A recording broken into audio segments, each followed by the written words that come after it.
All right, so the last question in this particular section is follows the same suit in that we have an x plus 3 on the bottom. That is our common denominator. And then on top, all I need to do is take the numerator and work through the bracket. But here's the thing, we have this negative in front of the 2x plus 4, and we need to be really careful of that. So what we're going to do is we'll go 4x plus 10, and now that negative sign will go through the bracket. So it takes me a little extra step to do this, but it will ensure that we need to make sure the 2x plus 4 is being affected by that negative sign out front. Once I have that, collect my like terms as I have been doing. I will end up with a 6 up here on top and an x plus 3 on the bottom. Now, before you go further, and we will have to go further, we need to notice that there is something more we can do. We need to pull out the 2 in front. So I'm going to pull the 2 out in front and I'm left with x plus 3. Well, how great is that? I have an x plus 3 on the bottom. They cancel each other out, and I am left with a 2 as an answer. Now, of course, I do need to put in my non-permissibles. What can x not be on the bottom? And the answer, of course, would be negative 3. Why? See this?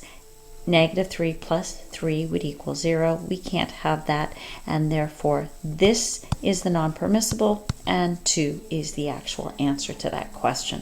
So pretty straightforward, but we do need to be careful when we have these negative signs. All right, the next section is we're going to go a little bit further. Now we're going to have unknown in the bottom. We'll also have these are going to be different denominators, so we're going to have to find a common denominator. So if you look, we have a 3p, we have a 7p. So what would make sense to have as a common denominator? Well, probably a 21p. 3 will go in, 7 will go in, p's will go in. So the first thing you should recognize then is I'm going to have 21p on the bottom. And on top, well, here's what we've got. We've got a 5. So how many, 5 on the top, but we have a 3p on the bottom. Let me just restart that. 3p goes into 21p 7 times. So I'm going to have a 7 out front, and I'm going to multiply it by my 5 so I can have equivalent numbers that are fractions that are the same. The other part of that is 7p goes into 21p 3 times, and I'll multiply that by 2 to have equivalent fractions. And when we do that, I multiply the top, I'll add the 6 to it, I'll have a 21p on the bottom, and when I put that all together, I end up with a 41 over 21p. That actually is the answer. I know it sounds a little crazy, but it is. And p as our restriction, because it is on the bottom in the denominator, has to be 0. P cannot equal 0. So we'll just continue on. Next one will be 15y on the bottom. That makes sense. We'll just multiply those bottoms together. Now 3y goes into 15y 5 times, so I will be multiplying that by the 1 on top. 5 will go into 15y 3y times. So here's what we've got. I'm going to multiply the 3y to get to my 15y, and I'll have a 6 out the back. When I do that, I end up with an 18y, and I have a 15y on the bottom. Now, can I do anything else? No, there is nothing that goes into all of those. Therefore, that's the answer.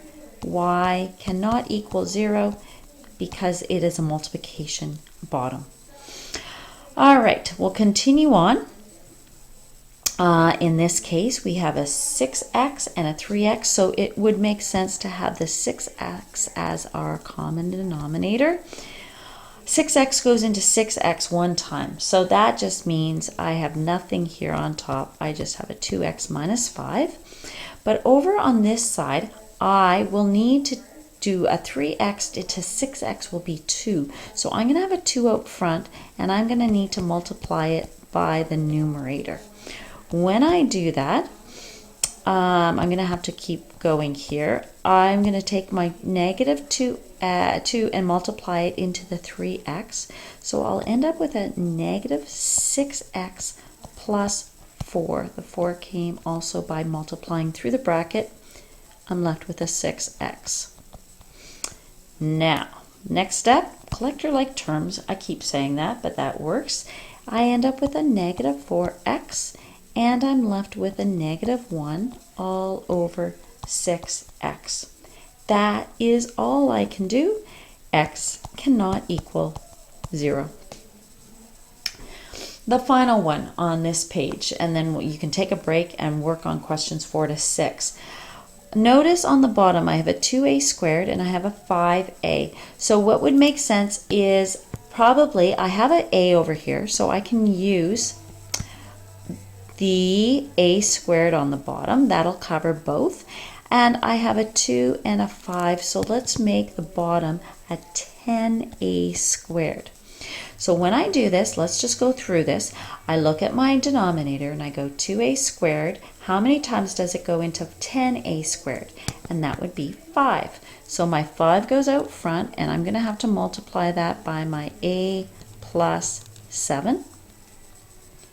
And then over on this side, how many times does 5a go into 10a squared? Well, the answer would be 2a. If I multiply 2a by 5a, I'm going to get 10a squared, and that will be multiplied by the numerator. Continue on. I go through the bracket with my 5. I end up with 35 and a 6a on the top, 10a squared on the bottom. Collect everything, and I end up with I'm going to actually put my positive number first. So I'm going to go 35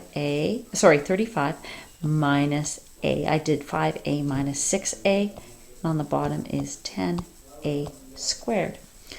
Therefore, what is my non-permissible? A cannot equal 0. So you may want to play that again if I've gone too fast, but all I'm doing is everything I'm done is things you have done before. I'm just kind of putting them all together.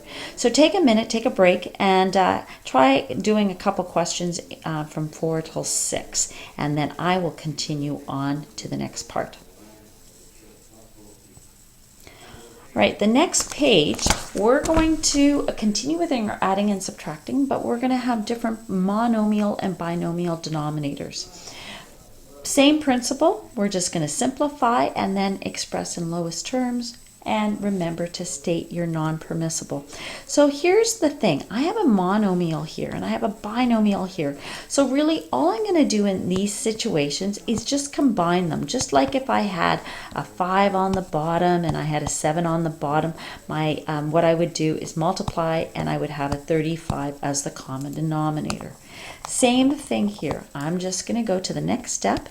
I'm going to have as my common denominator 2x, and I'm going to have the x minus 4. That's my common denominator. I'm just going to combine the two.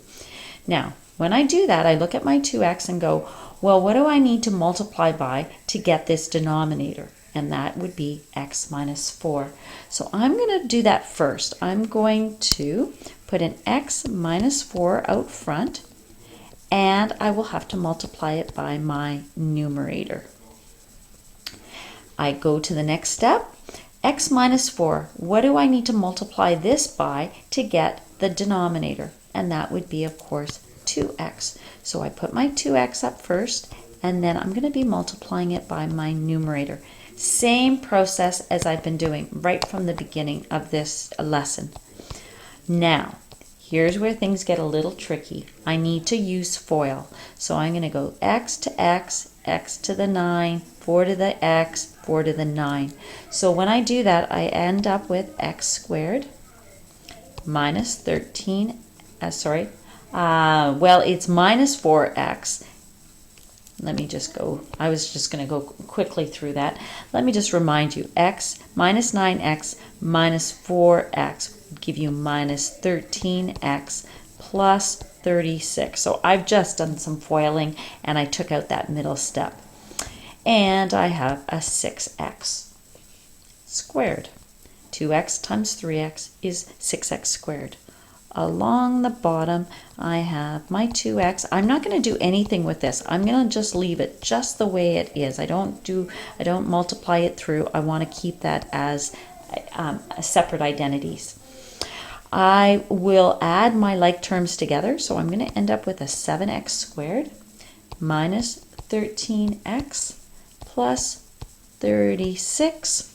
And on the bottom, I end up with a 2x minus 4. I am done. The last thing I need to do is say that x cannot equal 4 and it cannot equal 0, which is based on the denominator that I have right here.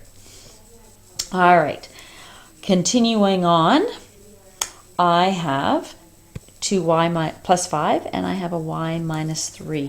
Let's combine those as our common denominator.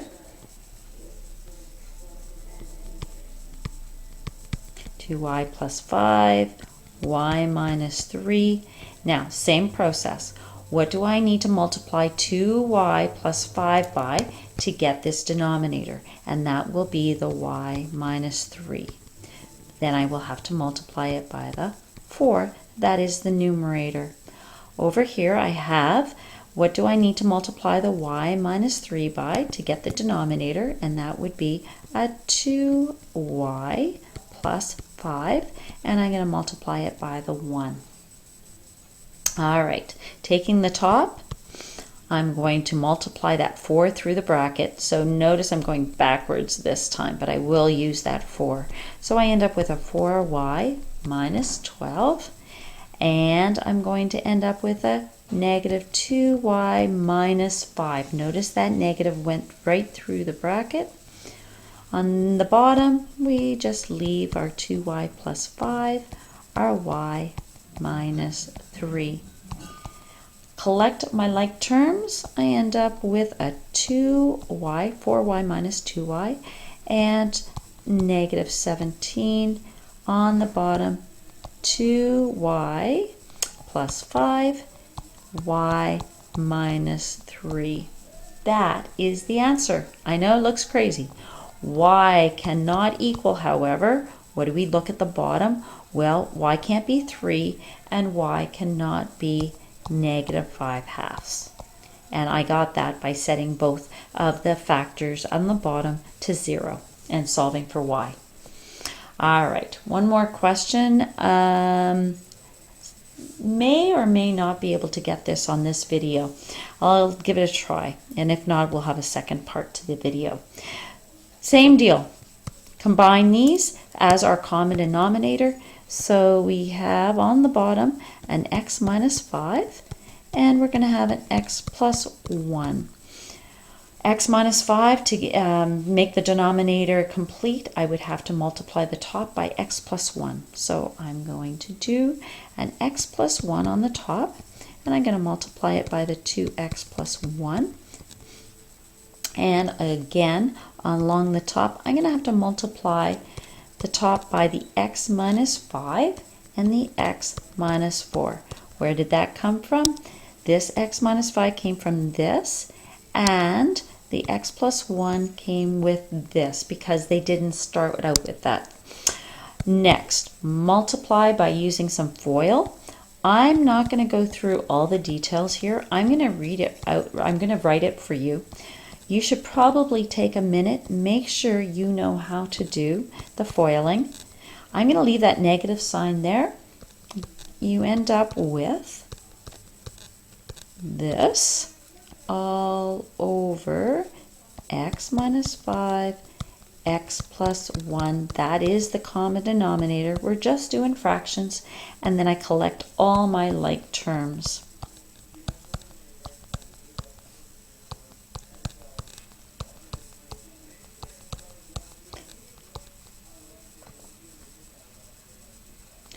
So again, there's a lot of steps here. If you